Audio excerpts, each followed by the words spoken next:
E aí, pessoal, seja muito bem-vinda e bem-vindo a mais uma videoaula de filosofia aqui no canal. Meu nome é Laura e hoje eu trouxe para vocês uma filósofa brasileira, a Djamila Ribeiro. Djamila Thaís Ribeiro dos Santos é uma filósofa brasileira. Ela nasceu na cidade de Santos em 1º de agosto de 1980.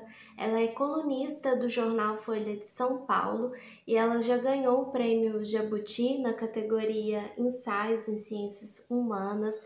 E ela é conhecida por sua militância na internet, uma militância negra e feminista. Em 2016, ela publicou o livro O que é Lugar de Fala. Em 2019, ela publicou o Pequeno Manual Antirracista, que foi o livro mais vendido do Brasil em 2020.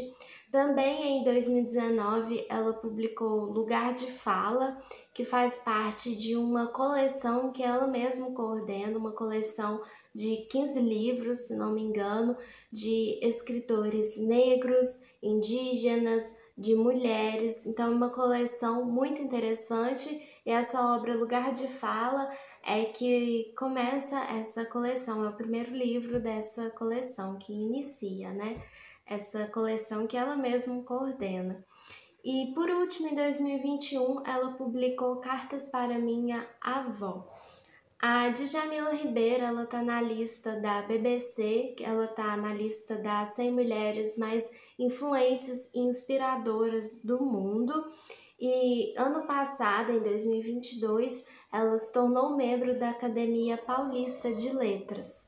Você já parou para analisar a perspectiva da história que existe nos materiais didáticos? Aquela história que está escrita nos materiais didáticos, ela foi escrita de acordo com a perspectiva de quem? Da mulher, do indígena, do negro? Ou ela foi escrita de acordo com a visão do homem branco, hétero, colonizador?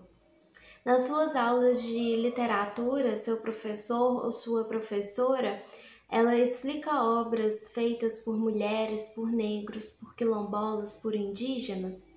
Você já parou para analisar nessa pluralidade que existe no contexto escolar ou em outros contextos? Existe essa pluralidade no meio que você frequenta? Nas matérias que você estuda, existe essa pluralidade? Ou é falado apenas do homem branco? Não é falado das mulheres, dos indígenas, das mulheres negras? Existe essa pluralidade dentro do seu ambiente escolar e em outros contextos? Nós vivemos em um mundo capitalista, racista e patriarcal. E quem tem o poder de fala nesse mundo é o homem branco. Essa história que é ensinada nas escolas é uma história escrita de acordo com a perspectiva do homem branco hétero, do homem colonizador, do homem branco colonizador.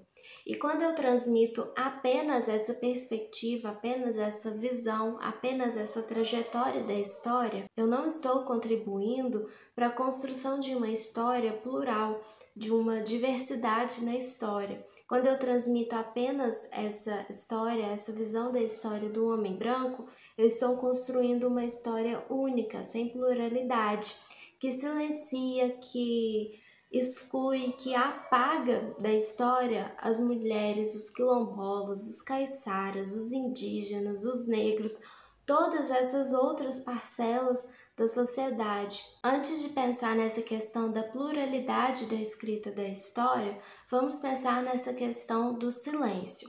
Não apenas no silêncio de testemunhos femininos, indígenas, negros na escrita da história, mas em outros contextos do nosso cotidiano. Quando você entra em um restaurante, existem negros usufruindo daquele espaço assim como você, ou eles estão te servindo? Nas universidades, nas escolas, os negros eles estão usufruindo daquele espaço como estudantes ou como professores, ou eles estão na faxina, na cozinha, fazendo comida, limpando a escola? Você que estuda na universidade, você tem aulas dadas por professores negros? você tem colegas de sala negros, os negros que frequentam a universidade, eles estão limpando o banheiro, faxinando ou cozinhando. A Djamila Ribeiro diz que nós devemos observar e analisar essas questões no nosso cotidiano. A gente deve questionar, ficar incomodado que isso existe. Porque quando a gente naturaliza essas questões, quando a gente naturaliza o silêncio dessas outras narrativas, a gente naturaliza também o racismo, a gente naturaliza o assassinato, o estupro, o assédio, a violência física e também moral contra esses corpos negros. Quando há o silenciamento dessas outras narrativas, quando mulheres negras, indígenas, quilombolas são silenciadas, não é somente a voz que é negada, o silêncio da voz que é negado, mas também a sua existência é negada. No mundo que a gente vive, ter direito à voz é ter direito a existir. Ter direito à voz é ter direito à humanidade. Se a gente não tem direito à voz, a gente não tem direito de ser humano, a gente não tem direito à humanidade. Associado com essa questão do silenciamento dessas outras narrativas, tem a questão do lugar de fala. Nesse mundo capitalista, racista e patriarcal que a gente vive, quem tem o direito de fala é apenas o homem branco. E quem não faz parte dessa categoria de ser humano, ele é considerado o outro. Ele não é a norma. Então ele não tem o direito de fala, ele é impedido desse direito, ele é impedido de falar.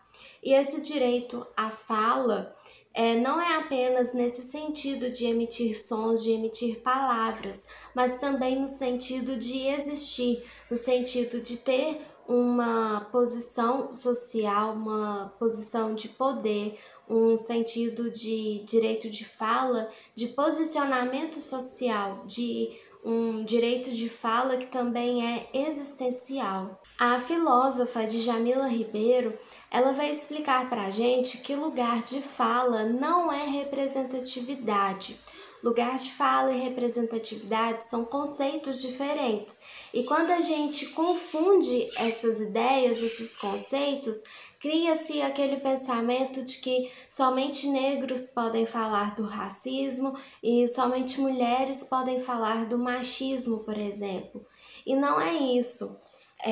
Todos nós nos devemos questionar, nos impor, falar, discutir esses conceitos como racismo estrutural ou patriarcado, por exemplo, porque todos nós ocupamos um espaço socialmente. Então, todos nós temos lugar de fala, sim. Mas a questão da representatividade é, por exemplo, uma mulher negra e lésbica. Ela não vai se sentir representada por um homem branco, cis e heterossexual. Mas esse homem branco, ele pode usufruir do espaço que ele ocupa socialmente, desse lugar de fala, desse poder que ele tem. Ele pode usufruir desse espaço para poder analisar criticamente a existência dessa mulher negra. O homem branco, ele pode usufruir do espaço que ele ocupa para criticar, para analisar, para questionar o racismo estrutural, por exemplo. Então, lugar de fala e representatividade não é a mesma coisa. E quando a gente confunde esses conceitos, há uma criação de um pensamento muito ruim que não colabora para a mudança das estruturas dessa sociedade que a gente vive. A Djamila Ribeiro, ela fala que todos nós temos lugar de fala, porque a gente ocupa um lugar na sociedade, a gente está localizado socialmente. Então, o homem branco, ele tem lugar de fala no racismo, sim. O homem, ele tem lugar de fala no machismo. E isso acontece quando a gente questiona, quando a gente analisa, observa os espaços que a gente frequenta. Por exemplo, eu chego em um restaurante e eu observo esse espaço. E eu vejo que os negros, as negras que estão lá, elas estão limpando o restaurante, cozinhando, fazendo as comidas, elas não estão usufruindo daquele espaço do mesmo jeito que eu, elas estão lá me servindo.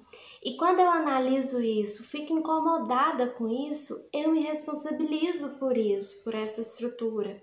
Então eu tenho lugar de fala nessa questão. A filósofa fala que a gente tem que desnaturalizar essa estrutura que silencia corpos que não fazem parte da norma. O lugar de fala é uma postura ética. A gente tem que entender que o homem branco, ele não é uma categoria universal do ser humano. Existem outros corpos, existem outras experiências, outros testemunhos. E a gente tem que escutar esses outros testemunhos, escutar esses outros corpos, além do homem branco. A gente tem que possibilitar que eles tenham o direito à fala, o direito de existir, o direito de serem humanizados. Porque quando tem o direito da fala, quando a pessoa tem o direito de falar, de existir, ela tem o direito de ser humanizada. Ter direito à fala é ter direito de ser humanizado. Essa então foi uma breve aula sobre a filosofia da Djamila Ribeiro.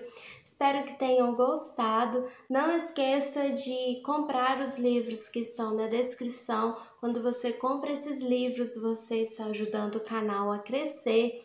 Comenta esse vídeo, curta essa aula, compartilha, se inscreva no canal. Quanto mais você engajar aqui no vídeo, mais o YouTube vai recomendar ele para outras pessoas e mais o canal vai crescer.